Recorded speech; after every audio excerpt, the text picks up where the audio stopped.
రాజా సాబ్ movie review కాదు, ఇది ఫ్రస్ట్రేషనే. అసలు రివ్యూ చెప్పేంత కూడా లేదు సినిమాల మ్యాటర్. సో ఇది అసలు అసలు నాకు అర్థం కాదు గురు. ఇది ఇది ఎన్ని నిమిషాలు వస్తుందో తెలియదు కానీ I want to say one thing. అసలు మీరు ఏ నమ్మకంతో స్క్రిప్ట్ వేసుకొని ప్రభాస్ దగ్గరికి వెళ్ళారు? అసలు ఆయన ఏమనుకొని ఈ సినిమాని యాక్సెప్ట్ చేశారు? అసలు డేట్లు ఎందుకు ఇచ్చారు? ఈ సినిమాలో ప్రాపర్ గట్టిగా మాట్లాడితే ఒక హీరోయిన్తో అయిపోద్ది సినిమా, కానీ స్టిల్ ఇంకా ఇద్దరు ఎక్స్ట్రా హీరోయిన్లు ఎందుకు ఉన్నారు? అసలు మీరు ఏం చెప్పి సంజయ్ దత్ని కూడా ఒప్పించారు? I want to know. అసలు ఆ క్లైమాక్స్ లో చక్రాస్ ఏంటి, ఇల్యూషన్ ఏంటి, ఏంటి అసలు ఇవి ఏంది? అసలు హిప్నోటిజం ఏంటిది? అసలు ఏంద్రా మీరు ఏం తీసారా సినిమాని? గట్టిగా ఒక క్వశ్చన్ అడతాను గురు. అసలు ఏంటి ఈ సినిమా? బేసిక్ ఏమనుకొని తీశారు? అసలు ఏమని వచ్చింది? అరే ఒక సినిమా అయిపోయి క్లారిటీ రావాలి గురు. సినిమా చూసాక క్లారిటీ రావాలి. క్లారిటీ కాదు అసలు. ఇన్ రిటర్న్ అసలు ఎందుకు వచ్చాను, ఎందుకు చూసారనే ఫ్రస్ట్రేషన్ వస్తుంది. అంటే there should be no mixed feelings. అయితే తేడా సినిమా అయి ఉండాలి, లేకపోతే గొప్ప సినిమా అయి ఉండాలి. అది తేడా సినిమా కాక, ఇది గొప్ప సినిమా కాక, మధ్యలో కూడా ఆగిపోక ఓ డిఫరెంట్ ఎక్స్పీరియన్స్. అసలు నేను ఎన్నో కొన్ని మాస్టర్ పీసుల సినిమాలు చూశాను, కొన్ని చెత్త సినిమాలు చూశాను. ఇలాంటిది ఒక డిఫరెంట్ కైండ్ ఆఫ్ దెబ్బ నా జీవితంలో పడలేదు. అరే ఎంటర్టైన్మెంట్ సినిమాలో ఎంటర్టైన్మెంట్ రాదు, ఇన్ రిటర్న్ ఫ్రస్ట్రేషన్ వస్తుంది. అరే Prabhas is the India's biggest super star, pan Indian star, rebel star, అన్ని స్టార్లు కదా. ఒక స్టార్కి ఇవ్వాల్సిన విలువన్ని ఇచ్చారా మీరు సినిమాలో? ఒక్క సీన్ ఇచ్చారా ప్రభాస్కి? ఇదిగో ప్రభాస్ ఫైట్ సీన్ ఒక్కటి లేదు గురు. ఒక్కటి కూడా ప్రభాస్కి ఇదిగో ప్రభాస్ ద బెస్ట్ సీన్ అని చెప్పడానికి లేదు. ఇక మాళవిక మోహనన్ కరెక్ట్ చెప్తున్నా కదా, ఈ సినిమాలో కొద్దో గొప్ప న్యాయం జరిగింది ఆవిడొక్కరికే. She so beautiful. తనకు కొన్ని సీన్లు పడ్డాయి, కొద్దో గొప్ప ఇంట్రెస్టింగ్ క్యారెక్టర్ ఆవిడదే. ఇక ఆ తర్వాత ఇక పాజిటివ్స్ గురించి బ్రో చాలా నెగిటివ్స్ ఉన్నాయి, మనం ఫాస్ట్గా పాజిటివ్స్ గురించి మాట్లాడేసుకుందాం. సినిమాలో ఫస్ట్ పాజిటివ్ వచ్చేసి విఎఫ్ఎక్స్ డిపార్ట్మెంట్. కొంచెం టైం తీసుకున్నా మంచిగా విఎఫ్ఎక్స్ అయితే రెండర్ చేశారు, క్లైమాక్స్ లో కనబడింది. దాని తర్వాత ప్రభాస్కి ఉండే నానమ్మ క్యారెక్టర్, రాజాసాబ్కి ఉండే నానమ్మ క్యారెక్టర్ లైక్ గంగాదేవి, ఆవిడ ముసలమ్మడ మంచిగా చేసింది పర్ఫార్మెన్స్. దానివల్ల హోమ్లీగా అనిపించింది, లైవ్లీగా అనిపించింది, కొంచెం ఇంట్రెస్టింగ్గా ఉంది. ఆ క్యారెక్టర్ బాగుంది అంతే. ఇక ఆ తర్వాత ఏ క్యారెక్టర్ అంటే మాళవిక మోహనం చెప్తా, ఇవి తర్వాత అదే భైరవ క్యారెక్టర్, అవి తప్ప మిగతా ఏ క్యారెక్టర్ అయినా సరే దిస్ ఈజ్ నథింగ్ బట్ అసలు ఇది ఈ సినిమానే కాదు బ్రో, ఈ సినిమానే కాదు. మీరు ర్యాండమ్ పట్టుకొచ్చుకున్నారు. దయ్యం సినిమా అనుకున్నారు, కామెడీ సినిమా అనుకున్నారు, లేదు ఇది ఏదో వన్ నేను ఒక్కనే టైపు హల్యూజినేషన్ సినిమా అనుకున్నారు, ఇది అనుకున్నారు. ఏం చేశారా అంటే ఏది సాటిస్ఫై చేయలే. ఇలా చేస్తూ ఒకటి సాటిస్ఫై చేయాలి, లేదా ఇంకోటి సాటిస్ఫై చేయాలి. 4 కాన్సెప్ట్లు తీసుకొని 4 మంచి కాన్సెప్ట్లే, హల్యూజినేషన్, ఇల్యూమినాటి అండ్ హారర్, కామెడీ, ఒక్కటి కూడా సాటిస్ఫై చేయకపోవడం. నేను ఎన్నో సినిమాలు చూశాను, అట్లీస్ట్ సాటిస్ఫాక్షన్తో వస్తాం. ఈ సినిమా మట్టికైతే కన్ఫ్యూజన్తో బయటకు వచ్చాను. అరే అసలు అర్థం కాల. సినిమాలో కొన్ని సీన్సెస్ ఉంటాయి, లైక్ ఇంటి నుంచి ఎస్కేప్ అవ్వాలి, ఎస్కేప్ అవ్వడానికి అసలు బాధీనమ్మా అసలు. ఓకే, మనం పాయింట్ టు పాయింట్ వెళ్దాం. ఇక ఇంత ఫ్రస్ట్రేషన్లా మాట్లాడితే మనకు అర్థం కాదు. సినిమా బేసిక్ ప్రిమైజ్ ఏంటంటే, ఒక ఇల్లు ఉంటుంది, ఇంట్లో దయ్యం ఉంటుంది. ఆ దయ్యంకేమో చాలా ఉంటాయి. హీరో గ్యాంగ్ అంతా వెళ్ళి దయ్యంతో దాయిదామ నడిపే కుందనాల బొమ్మ, నీతో పని ఉందమ్మా మా నాయనమ్మ మన డాన్స్ చేస్తారనమాట. బయటకు వచ్చి చూస్తే ఏమైందంటే టైం 3 o'clock అయింది. ఏం మాట్లాడుతున్నావు, రివ్యూ చెప్పరా అంటే ఏమీ లేదు బ్రో. నేను ఇప్పుడు గట్టిగా మాట్లాడితే మిమ్మల్ని థియేటర్కి వెళ్ళమంట. వెళ్ళండి, థియేటర్కి వెళ్ళండి, చూడండి. This is kind of an experience, experiment. Chewing gum ఇది పడితే అది మాట్లాడు.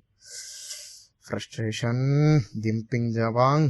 ప్రభాస్ గారు, first of all honest request, మీరు ఈ ఎంటర్టైన్మెంట్ సినిమాలు తీయకండి. అస్సలు ఎట్టి పరిస్థితులలో కూడా ఎంటర్టైన్మెంట్ జోన్లు మీది కాదు. You are mass hero, try to do mass. మీకు చాలా బాగా వర్కౌట్ అయింది, అదే బాగా వర్కౌట్ అయింది. ఎంటర్టైన్మెంట్ పేరు మీద వస్తే మీకు అసలు ఛాన్స్ ఇవ్వట్లే. మిమ్మల్ని సినిమా పెట్టుకొని మీరు హీరోలా కనబడుతున్నారండి, సినిమాలో కమిడియన్లా కనబడుతున్నారు. ఆ కమిడియన్లు ఇంకా కమిడియన్లా, అసలు కమిడియన్లు ఎందుకున్నారు? సత్య, ప్రభాస్ సీన్, వీటీవీ గణేశన్, సప్తగిరి అండ్ ఇంకెవరు ఉన్నారా కామెడియన్స్? ఎవ్వరు లేరు. వీళ్ళని పెట్టుకొని ఏమొచ్చిందంటే కామెడీ, అసలు కామెడీయే లేదు. సరే ఈ కామెడీ వదిలేద్దాం. హారర్ ఒక్క సీన్ హారరే లేదు బ్రో. హారర్ గురించి ఎక్కువ మాట్లాడగా హారర్ లేదు. మరి ఏమున్నాయరా అంటే నేనొక్కడనే రేంజ్లో హల్యూసినేషన్స్, ఇన్ఫినిటీ, ఇల్లుమినాటి, నీకు మైండ్ గేమ్.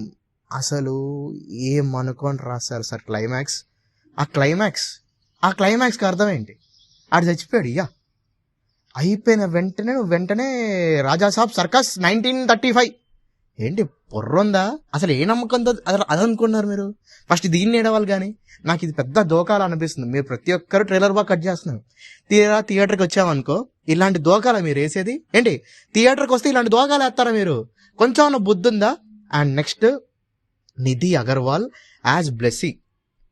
ఈమని TFI ఎప్పుడైతే వదిలేస్తుందో, పెద్ద హీరో సినిమాలకి వెళ్ళి మేము ఎప్పుడైతే పంపిస్తారో ఇలా సినిమాలు హిట్ అవుతాయి. ఒక హరిహర వీరమల్లు, ఒక రాజాసాబ్, దాని ముందు ఇంకేదో సినిమా తీసింది. ఈమెకి మొహంలో ఎక్స్ప్రెషన్లు పలకవు. అసలు ఎంత ఆర్టిఫిషియల్ యాజ్ ఎఫ్ ఉంటుందంటే ఈమె యాక్టింగ్. ఆఫ్ స్క్రీన్ బాగా చేస్తుంది, ఆన్ స్క్రీన్ వచ్చేసరికి మొత్తం పెంట ఫుల్గా మేకప్ వేసుకుంటారు. అసలు ఎందుకున్నావక్క అంటే మీకు అర్థమైపోతుంది ఆమె దాన్ని ఏమంటారు, టాలెంట్ చూపించడానికి తప్ప నథింగ్ వర్క్డ్ అవుట్. దాని తర్వాత రిధి కుమార్, ఈమెతో కూడా నాకు ప్రాబ్లం ఉంది. అసలు ఈమె క్యారెక్టర్ ఫస్ట్ 10 minutes ఉంటుంది, క్లైమాక్స్లో ఉంటుంది. క్లైమాక్స్లో 2 నిమిషాలే, అది నచ్చే సాంగ్లు తప్ప ఉండదు. కొద్ది గొప్ప క్యారెక్టర్ ఉంది మాళవికా మోహనన్. ఆమె ఉన్నంత వరకు ఆమె ఎంటర్టైన్ చేసింది. ఆమె క్యారెక్టర్ కొద్ది గొప్ప బాగుంది. ఇక వీళ్ళని వదిలిపడేద్దాం. సంజయ్ దత్ మంచి క్యారెక్టర్ రాసుకున్నారు, చాలా చెత్తగా ఎండ్ చేశారు. అరే నువ్వే ఒక ఆత్మవి, ఒక ఆత్మయ్యి ఇంకొక ఆత్మ హెల్ప్ పడతావా? సిగ్గుందా కొంచెమైనా? నువ్వు అది పీకుతావు అనుకుంటే నువ్వే పెద్ద పీకుడు కాడు వేయవు కదరా క్లైమాక్స్ లో. ఏమైందిరా అంటే ఏంలే, పెద్ద మాన్స్టర్ అయ్యి 3 చక్రాలు 4 చక్రాలు ఓపోగానే తుప్పగా గుద్దించుకుంటావా? రే అన్యాయం రా. నువ్వు విలన్ అనుకుంటే ఏదో ఒకటి డ్యామేజ్ చేయవాడిని. ఏం డ్యామేజ్ చేసావురా అంటే ఏమీలే, వాంతో దాయి దామా నడిపే కుందనాల బొమ్మ, నీతో పని ఉందమ్మా రావే దాయిదామ రామ్మ అని చెప్పి చేయిస్తావా? ఏంటిది అసలు? ఏంటి నువ్వు విలన్? ఒక్కసారి నేను చూస్తా భయం అయ్యాలరా. నువ్వు దయ్యానే రా. నువ్వు చచ్చిపోయి దాదాపుగా 3-4 నెలలు అవుతుంది. ఏం చేసావురా అంటే 3 అమావాస్యల దాకా వీడిని ఏం చేయాలి. Next Maruti Kondapur Kolla villa number 17. భయ నీకు బిర్యానీ ఒక్కడేనా లేకపోతే సమ్మదర్గా ఎక్స్ట్రా పంపించమంటారా? అసలు ఇలాంటి స్క్రిప్ట్ మీ దగ్గర ఎలా వచ్చిందండి? లాస్ట్ టైం పక్కా కమర్షియల్ చూసా, అట్లీస్ట్ 4 జోకులు వర్కౌట్ అయ్యాయి. జోకులేవు అసలు, నో జోక్స్ ఏమున్నాయిరా అంటే ఇన్ రిటర్న్ ఇంత లడ్డుల ఇంత ల్యాగ్ వేసుకొని వస్తావా? బ్రో నాకు ల్యాగ్తో ప్రాబ్లం. ఎంగేజింగ్ సీన్స్ లేవు. ఒక్క ఎంగేజింగ్ సీన్ ఉందా అంటే ప్రీ ఇంటర్వల్ ఉండొచ్చు, ఒక్క ఎంగేజింగ్ సీన్, అది కూడా ఫ్లాష్ బ్యాక్ కంటిన్యూస్గా. అది తప్ప సినిమాలో ఎంగేజింగ్ గా పట్టుకెళ్ళిన ఒక్క సీన్ లేదు. ఈ సినిమాకి ఎంత పెంట జరగాలో అంత జరిగింది.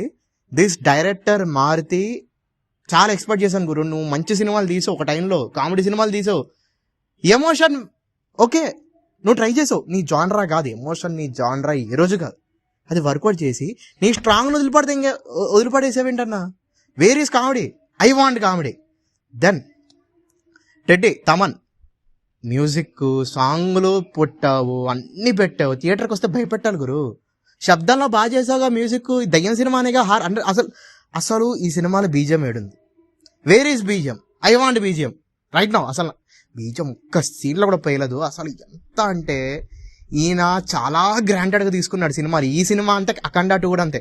అఖండాలే మంత్రాలు వస్తా ఉంటాయి, ఈయన అని చెప్పి కొట్టుకుంటాడు. ఈ సినిమా కూడా పరిస్థితి అంతే, ఏవేవో జరుగుతూ ఉంటాయి. ఈయన సంబంధం లేకుండా డప్పులు బ్యాండులు ఏది పడితే అది కొట్టి మైండ్ చెతక్ కొడతా ఉంటాడు, చిరాకు వస్తూ ఉంటుంది. అసలు ఎందుకు వచ్చామురా అనే ఫ్రస్ట్రేషన్ వస్తూ ఉంటుంది.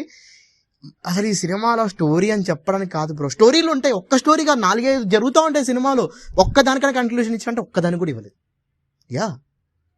నేను డిసప్పాయింట్మెంట్. అంటే ఇది ఒక ఎంటర్టైన్మెంట్ సినిమాకి వెళ్ళి యూ ఫీల్ దట్ అరే ఇదేం సినిమారా అని ఫీల్ అవ్వకూడదు గురు. అసలు ఎప్పుడు ఫీల్ అవ్వకూడదు. ఒక ఎంటర్టైనర్ సినిమాకి వెళ్ళి అట్లీస్ట్ ట్రై టు నవ్వుకునే సీన్ లేకుండా డిసప్పాయింట్మెంట్తో, నిరుత్సాహంతో, నిర్మోహమాటంలాగా చేయకుండా చెప్పేస్తున్నాడు మారుతి.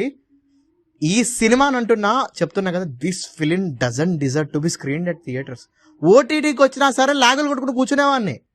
అంత బోరింగ్ సినిమా తీస్తారా మీరు? లాగు, ఒక్క ఎంగేజింగ్ సీన్ కూడా తీయలేపారు. ఏమనాలి అసలు? ఫ్రస్ట్రేషన్ వస్తుంది పీకల నుంచి గొంతుల దాకా. That's it guys. ఇంకా ఇది రాజాసాబ్ రివ్యూ అనుకోండి, ఫ్రస్ట్రేషన్ అనుకోండి, ఏమని అనుకోండి. I'm done. ఇక మీ ఇష్టం, పోండి బాయ్. నేను పోండి, సినిమా పోండి. దట్స్ ఇట్, బాయ్, ఉంటా. మా రివ్యూ నచ్చితే లైక్లు అయితే కొట్టండి, కామెంట్లు పెట్టండి. ఒకవేళ నేనే తప్పు అయితే నన్ను ఏదో చేసుకోండి. సబ్స్క్రైబ్ మాత్రం ఖచ్చితంగా చేయండి. It's useful, memorable. జింతాక్ తక్ చితాక్ కితాక్. ఉంటా. Bye bye.